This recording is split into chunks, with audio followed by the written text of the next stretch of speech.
Now I'd like to show you how to tune the instrument. This works the same for violin or viola, and you don't need to know how to play with the bow in order to tune. All you have to do is pluck the strings. So get a hold of the fine tuner or the chromatic tuner that I had showed you previously, and this is just a model that I bought at a music store. You can also use the application on a smartphone for this same thing. And we're going to assume that the instrument is pretty close to being in tune. And in that case, what we can use to tune it are these fine tuners, which they're called fine tuners because they only change the pitch a tiny little bit. And these are just handy to use on a daily basis. So you take your tuner, and there are indicators. The middle, the green, means the note is in tune.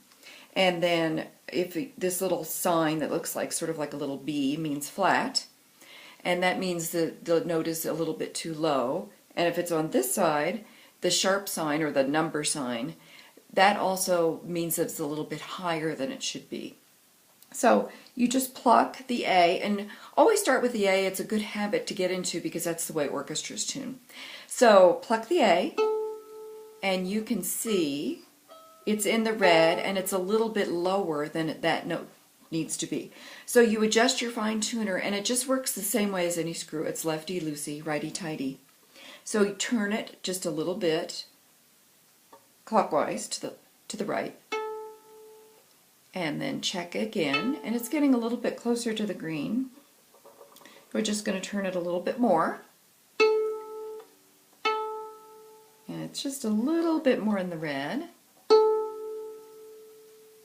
There we go. It's still showing a little bit red, isn't it? That's good.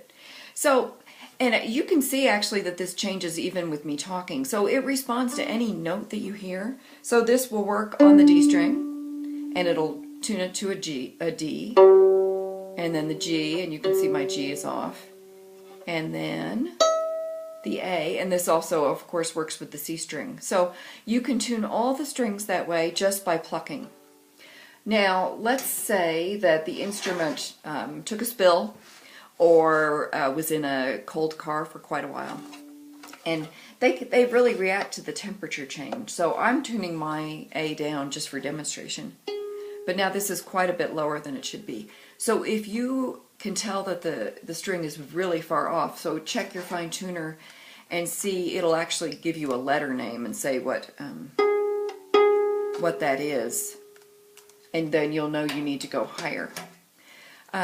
So to change the tuning using the pegs, hold on tightly to the instrument, and I want you to be able to, you don't want to hold the peg box and turn while holding the instrument down here. This neck actually comes off, and you can snap the neck right off. So I want you to hold on to the neck, and I also kind of keep a finger here by the peg box. And then with the other hand, you want to turn the peg. And you can hear this one is kind of tight, but as I turn, I push in. So I'm using pressure both directions to turn this peg. And then you just stop and turn, and you can have your tuner next to you and kind of see if you're getting closer. And you just keep turning, and it's getting a lot closer now. So then I can just check it then with the fine tuner to finish up the tuning. I can use the fine tuners with the chromatic tuner and make sure the instrument's in tune.